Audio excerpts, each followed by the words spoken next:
Good evening. It's Friday, March 4th. Thanks for joining us. I'm Maya Trabulsi. It's a first for San Diego County and not a good one. Today, the average price for a gallon of gas surged past $5. It jumped nearly 13 cents overnight to $5.10. We're now paying $1.35 per gallon more than 1 year ago, and prices could climb even higher in the coming months. As KPBS North County reporter Tanya Thorne shows us, this has some people looking for alternatives. Crystal and Teddy Dalsey own the bicycle shop Ride O-Side. They say bike sales, especially electric bikes and scooters, have gone up. Definitely an increase. Also, we have a lot of scooters, fat tire scooters. That transportation will take you 40 to 60 miles per charge on a battery, and it's just a great way of transporting yourself, especially through beach communities, without leaving a carbon footprint in that beach community. The hike in gas prices has people like Anna Griesler looking for alternatives. She was at the Oceanside Transit District today waiting for her train. I'm in school and don't really have a lot of expendable income at the moment, so to be able to commute via train and then have an electric bicycle that then I can take around town and also to get to my office is kind of a great situation for me. But not everyone can afford alternatives. Like Francisco Rolón, the owner of Reina's Party Rentals in Fallbrook. Está tan caro el gas, ya no podemos hacer free deliveries. Todo cuesta tanto. Si no cobramos, no lo hacemos. He says gas is so expensive that he can no longer offer free delivery.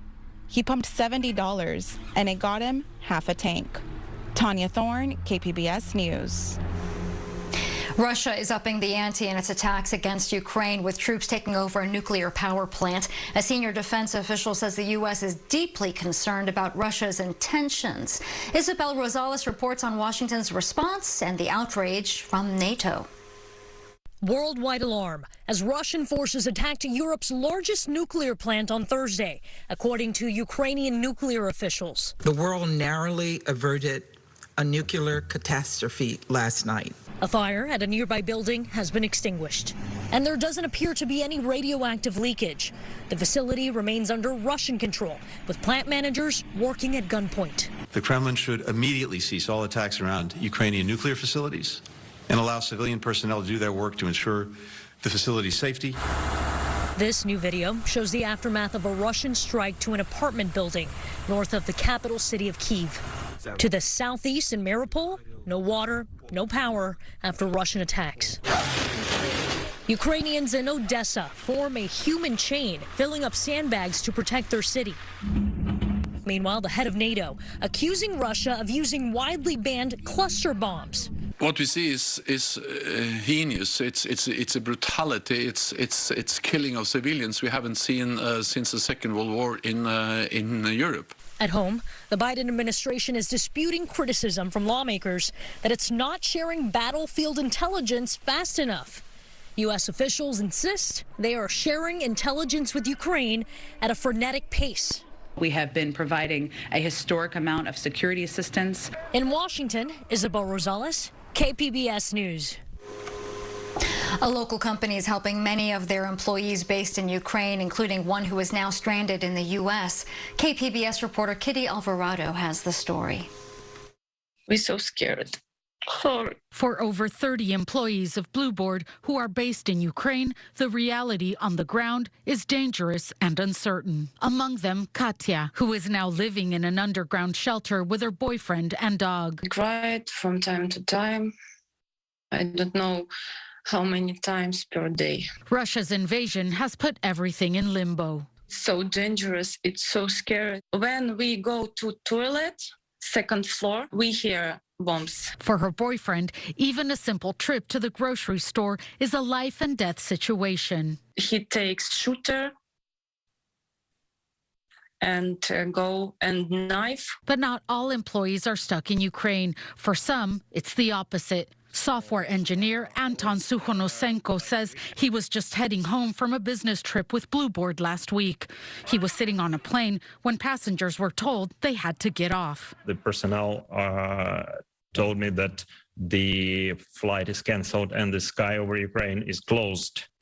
And I realized that it's a war. His first thoughts were for his loved ones, especially his young son. I was really feeling this guilt of survivor. On top of that, he was now in a city with no connections, and his credit cards and internet stopped working. I basically spent the night on the floor in the terminal of the New York JFK airport. He was finally able to contact Blueboard. They immediately made plans to bring him to San Francisco, where they're headquartered, and found him a place to stay. Still can't believe that this is happening to me. I feel like I'm a part of a big family. It's absolutely heartbreaking. Blueboard co-founder and COO Kevin Yip says they didn't hesitate to help Anton and all of their extended work family in Ukraine. The first thing we're prioritizing is, are our people safe? He says it's hard to wrap his mind around what they're going through. And, we're in contact with the team, every day, and with some of the folks in Kharkiv that are still there. I mean, it's crazy. Blueboard has also set up a GoFundMe account to help. And just from employees alone, they've raised nearly $30,000. The hope is more people will contribute. For now, Anton says he will continue to send aid to his loved ones and raise awareness of the suffering in his motherland. I taught a number of people how to say glory to Ukraine in Ukrainian, and I would say Slava Ukraini to them. He has a message for his 12-year-old son, who together with his mom are helping refugees back home. I wanted to say to my son that I love him and I am proud of him. Я люблю тебе, я горжусь тобою. Because he's a tough guy. Kitty Alvarado, KPBS News. KPBS is following the war in Ukraine on all of our platforms. Our local coverage on Evening and Midday Edition is supplemented with the latest from our national partners at NPR and PBS NewsHour. It's all right there at kpbs.org and the KPBS YouTube page. In what is being seen as a narrow victory for the Biden administration, a federal appeals court has ruled the U.S. can continue to expel migrant families under an emergency pandemic rule. However, they cannot be sent back to a place where they might be persecuted or tortured. The Trump-era provision known as Title 42 was put in place at the beginning of the pandemic and meant families could be turned away even if they were seeking asylum. The Biden administration kept the policy in place with an exception for unaccompanied minors. Critics say there is no public health benefit to expelling migrants to prevent the spread of COVID-19. It's been a deadly and dangerous day on area roads, from a fatal big rig crash this morning on the 15 in Mission Valley to several dozen crashes around town. Drivers were met with pounding rain and slick roads across the county. Flood drains filling up and many drivers experiencing hydroplaning conditions, so please drive safe out there. Another round of rain and snow is moving in. Here's meteorologist Melissa Constanzer.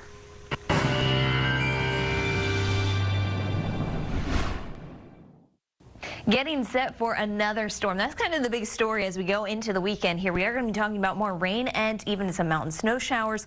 Cool air sticking around beyond the weekend. There are already some winter weather alerts out there, including winter weather advisory. Mostly just, again, the highest elevations here. That's where we're talking about that snow potential. Beyond that, you can see, though, there are winter storm warnings to the north. Big Bear Lake possibly getting more than 6 inches of the white stuff. So certainly noticing that in some locations. Again, as you get into the higher elevations, you'll also find, too, as a storm system comes through, we're going to have some gusty winds, wind advisories lasting through Saturday afternoon here. So we are going to have some of those concerns out there through the next few hours. The showers, though, working in through tonight. We have that chance for rain in the forecast. 53 for the low. As you head towards Escondido, 47 in Borrego Springs. So we've got some of that cooler pattern still pushing its way onshore. And here it is, that moisture as we move through time. Continuing to work its way onshore. Some clouds out there, some showers, that less as we head through the night and into tomorrow morning. Tomorrow morning, maybe a bit of a lull by daybreak, but not a lot because the storm system still sliding its way south with more moisture for Southern California. So here we go. We do have that chance for rain and snow persisting into tomorrow. San Diego, 62 for our high. As we head towards Ramona, 50 for the day and 35 in Mount Laguna, where we are going to see possibly several inches of snow. Here's how the forecast breaks down. You can see a lot of that cloud cover. More activity, though, through the afternoon and evening hours. That's really when we get into the showery weather with that chance for mountain snow showers. Continues overnight into early Sunday morning. Then we start to taper things off for us. So that's some of the big changes here in the forecast to come. The coast, check it out. After we go through Saturday, we're still pretty cool in the 60s, and lows could be record challenging here, even for inland locations. We're talking about Sunday night, Monday night, getting into the 30s. It's going to be quite chilly beyond this for this pattern here, and mountain locations hanging out in the 30s through Sunday and Monday after we get some of that moisture, and desert spots making it to the mid and upper 60s for afternoon highs. For KPBS News, I'm meteorologist Melissa Constanzer. Gray skies and rain did not dampen the spirits of some 4,000 service members who returned home today. They were part of the Essex Amphibious Ready group who arrived at Naval Base San Diego with family and friends eagerly awaiting. For some, it was the first time they've gotten to hold their newborns. Oh, it was awesome. I think he's pretty cool. I think he recognized my voice. I wasn't sure if he was gonna recognize it at all, so I'm glad that he didn't freak out. For the past 7 months, the crew had been conducting security missions and training exercises around the world. The crew will now get some R&R while the ship goes through some routine maintenance. It's been 2 years since San Diegans voted on Measure C, which would have hiked hotel taxes to pay for a convention center expansion, programs to help the homeless, and money to repair some roads. But today, the fate of the measure is still in limbo. KPBS reporter John Carroll explains why. In March of 2020, 65% of San Diegans voted to approve Measure C, but it failed because it needed a 2/3 margin to pass. So why is this still an issue? Well, the answer to that question stems from last April, when the City Council decided to seek what's called a validation suit. In it, the city contended the measure really only needed a simple majority to pass, so therefore it should go into effect. That's when the lawsuits against the city started. The hearing on the matter was finally held in a San Diego court today. This case is about power. Who has it?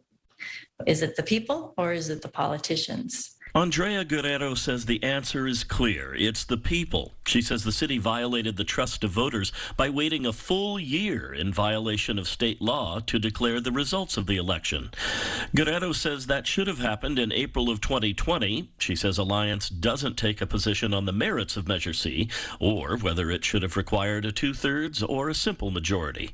Our issue is about whether the city council violated our trust when they decided to hold open an election for more than a year and then move the finish line long after the race was run. Our main issue really is that Measure C is a special tax, and under Propositions 13 and 218, it should have required a 2/3 voter approval margin in order to pass. It's a rare day when Alliance San Diego and the Howard Jarvis Taxpayers Association are on the same side of an issue.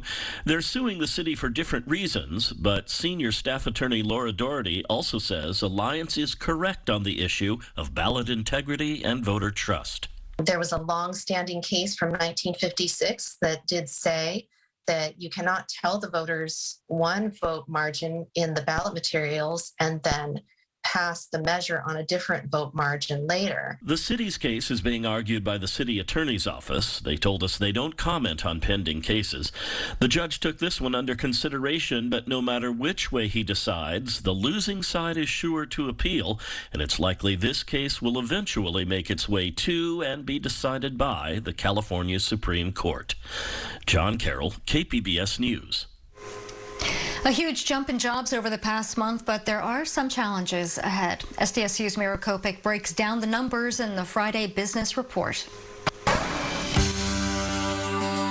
Well, this is a very robust jobs report. What it shows is that the job market is really coming back very aggressively from the lows of the pandemic, where we lost almost 15 million jobs. Almost 700,000 new jobs were added. Hourly wages were up 5.1%, so they're keeping pace, still a little bit behind, but keeping pace with inflation. All of this seems like really, really great news, and it is. And it's very encouraging. But at the same time, we have to be concerned about a few factors as we think about the jobs report that'll be in April for the month of March. Inflation may increase due to the oil price shocks due to the war in Ukraine. And at the same time, in a couple of weeks, the Fed is going to raise interest rates by at least 1/4 of a point. So there's a lot of factors that we have to keep our eyes on. But I would certainly say that this jobs report has been very encouraging and has shown a 6-month trend that shows the underlying strength of the U.S. economy. If you are taking advantage of lower gas prices at Costco, your wallet might still take a hit. It looks like the cost of membership is going up this year. The wholesale club CFO said it'll happen at some point, but when and how much is still up in the air. The last time the price went up was in 2017, and price increases typically happen every 5.5 years. I'm Judy Woodruff. Tonight on the NewsHour, we speak to the president of Finland about the ongoing war in Ukraine. Coming up at 7 after Evening Edition on KPBS. Cities need nonprofits to serve their most vulnerable, but in Chula Vista, some nonprofit leaders told KPBS investigative reporter Claire Tregesser that working with the city isn't worth the trouble. It's a cool and cloudy morning outside an old warehouse in Chula Vista. Homeless people are waiting to get free showers and meet with case managers. A volunteer with the local nonprofit Community Through Hope walks around passing out warm burritos. A lot of this here is all our emergency nutrition and supplies. Since starting in 2018, the founders of the fledgling nonprofit felt they could meet the challenge of providing basic services to Chula Vista's homeless population. They had no idea their most difficult struggle would be with city officials. After months of back and forth, we were told that we were not going to be able to use the building and we were left without a facility. Rosie Vasquez is the CEO. She says she was excited when the city promised she could sublease space from the local YMCA. But after months of frustrating communication, she was told she couldn't use the YMCA space after all. So myself and some volunteers went out and we were able to find the building that we're in now. And paying a substantial amount of rent. But her issues with the city of Chula Vista were just beginning. Over the next 3 years, she dealt with late payments, poor communication, and the feeling that the city didn't value her services. Last year, the city opted not to renew its contract with Community Through Hope. Vasquez vowed never to do business with Chula Vista again. You're of value when they need you, and if you aren't going to do what they say, you are no longer of value. There is no thought around the work that's being done by this organization and who is really going to suffer if that organization is not up and running. This is a problem that goes beyond just one nonprofit. It's a problem for the entire community. Especially in COVID. I mean, if you want to really look at how much government had to rely on nonprofits to reach populations, to deliver all kinds of services, the nonprofit sector really stepped up. Yet Community Through Hope is one of several nonprofits that feel they were knocked back by the city when they stepped up. Chula Vista officials refused to be interviewed for this story. Instead, a spokeswoman sent written statements referencing some, but not all, of the issues raised by the nonprofit leaders. The Lucky Duck Foundation and Peter for making this happen, for providing this much-needed shelter structure to help address the issues of homelessness in Chula Vista and South County. In May 2020, during the depths of the COVID crisis, Chula Vista Mayor Mary Salas made a big announcement. The city would set up a large tent to house hundreds of people experiencing homelessness. The tent came from the local Lucky Duck Foundation. City officials promised it would be up by December 2020. But a year later, the tent wasn't set up. They ultimately said, actually, we've changed our mind. We no longer want to use this asset. And so it's unfortunate and frustrating that that shelter could not be up and operational throughout that time. In response, a city spokeswoman referenced a city council agenda item that said, quote, the Lucky Duck Foundation and the city of Chula Vista mutually agreed that the tent would be better utilized elsewhere with fewer limitations. Moser says that's a lie. His organization was willing to work with the city on its terms for using the tent. It just seemed like every time we did something, we'd hit a brick wall. Ruben Torres leads the nonprofit Love Thy Neighbor. He, too, started with high hopes in his relationship with Chula Vista, but those hopes soon faded. For example, he says city staff told him he could set up a coffee cart business at local libraries as part of a job training program. He went out and bought coffee cart equipment, but then the city went dark on him. You just walk away kind of feeling like, well, should I even attempt to do anything else? Claire Tregasser, KPBS News. In Southeast San Diego, it's opening night for the musical production of a Disney favorite. This show is performed in and around a school campus with a cast that includes some students who are differently abled. KPBS education reporter MG Perez takes us there.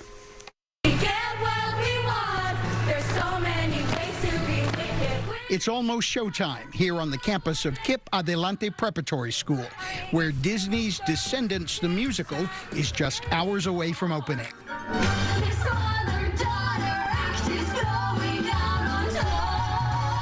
This production is a collaboration between KIPP students and young artists from Chula Vista's Mariah Performing Arts School. There is no stage or theater, just plenty of talent and creativity. Site-specific is that we are taking it outside of a traditional theater and that we're using the elements of the site to create the scenery for the show. Can you tell me the order one more time? Even like me. And Jeanette Mariah Ramey is founder of the South Bay Theater School that celebrates diversity, including race, religion, disabilities, and differently abled performers.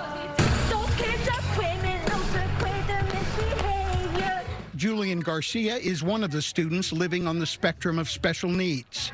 Hi guys, come on down to Descendants of the Musical, and it starts tonight. We knew that there were some things that the Edges wouldn't be able to do that AJ could. Wilmer Ganji and his wife Ann are parents to Eddie and his younger brother AJ, who is already a veteran of musical theater at the age of 12. AJ insisted his older brother, living with autism, audition with him for the Descendants musical. They both were cast. Eddie is playing the part of Doug. What is Doug's part? Do you sing? Do you act? I sing and I do both. Okay. And tell me what that feels like. It feels like fun. When he is able to defy expectations and do things, that neurotypical kids can do, it's like it's very exciting, and it's really makes us very happy to see. What's one thing you say or sing in the show? I say, out of my way, lady. Oh, sorry, Your Majesty. There are 23 members of the cast performing 18 different scenes around the KIPP campus as the audience follows. Sydney Hagler plays the evil Maleficent with a heart of gold for her first-time castmates. I love encouraging them and just helping them become the best actors and actresses that they can be. They are learning teamwork, they're learning responsibility, they're becoming more self-sufficient, more compassionate. Those are lessons learned just as well outside a classroom. Every ticket, it costs $10, and you have to purchase it online. And tonight is the show that you've been waiting for. MG Perez, KPBS News. Want to catch a new movie this weekend? KPBS cinema junkie Beth Accomando says you can choose between another Batman movie opening in theaters or a film by Laos's first female filmmaker streaming on iTunes.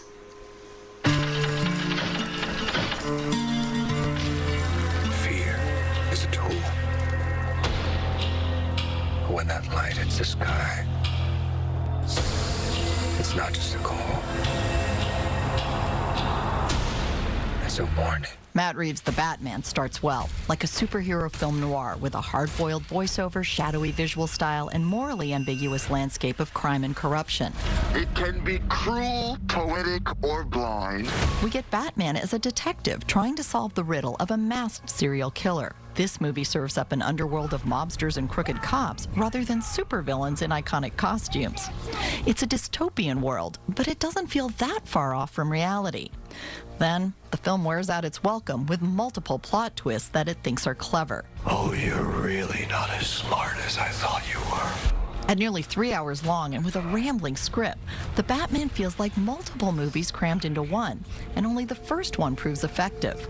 The story progresses from film noir to tepid romance to Michael Bay shenanigans, but it maintains such a relentlessly serious tone that when things get ridiculous, it feels like a parody of itself. I'm vengeance. The script is the weakest link and can't seem to decide exactly what kind of story it wants to tell. But if you leave near the halfway mark after the first false ending, you could walk away thinking it's a good film. Geographically and cinematically at the other end of the spectrum is Matty Doo's The Long Walk. On one level, it's a horror tale, but not in the way you might expect. It's a genre-bending mix of horror, science fiction, and the supernatural. It's deeply intimate in its portrayal of characters, yet far-reaching in terms of its social commentary about colonization, gender politics, family dynamics, and class. It's not a film that you can watch passively, but rather a film that you must actively pay attention to in order to make sense of the complex and clever narrative structure. The Long Walk both challenges and rewards viewers, and that's rare. Beth Accomando, KPBS News. Jurassic Park fans will love this. A familiar face helped Legoland California Resorts make a big announcement. My name is Jeff Goldblum. I'm at Legoland, California. I have some big news. Pretty soon, dinosaurs will appear in New York at Legoland, California. Actor Jeff Goldblum and his family got the first look at more than 30 Lego dinosaurs that will be taking over Miniland, New York. The Jurassic experience included a Tyrannosaurus, Triceratops, and more, each created from up to 30,000 Lego bricks. You can see them for yourself at the Carlsbad theme park now through the summer. In a pine tree nest 145 feet above the ground, a baby is born. Well, more like hatched. A bald eagle chick emerged on Thursday from its egg in the snowy nest in Big Bear. The parent birds, named Shadow and Jackie, were seen caring for the chick. Last year, they laid 2 eggs, but neither of the chicks survived. Another egg in the nest is expected to hatch in just a few days. Oh, that's beautiful.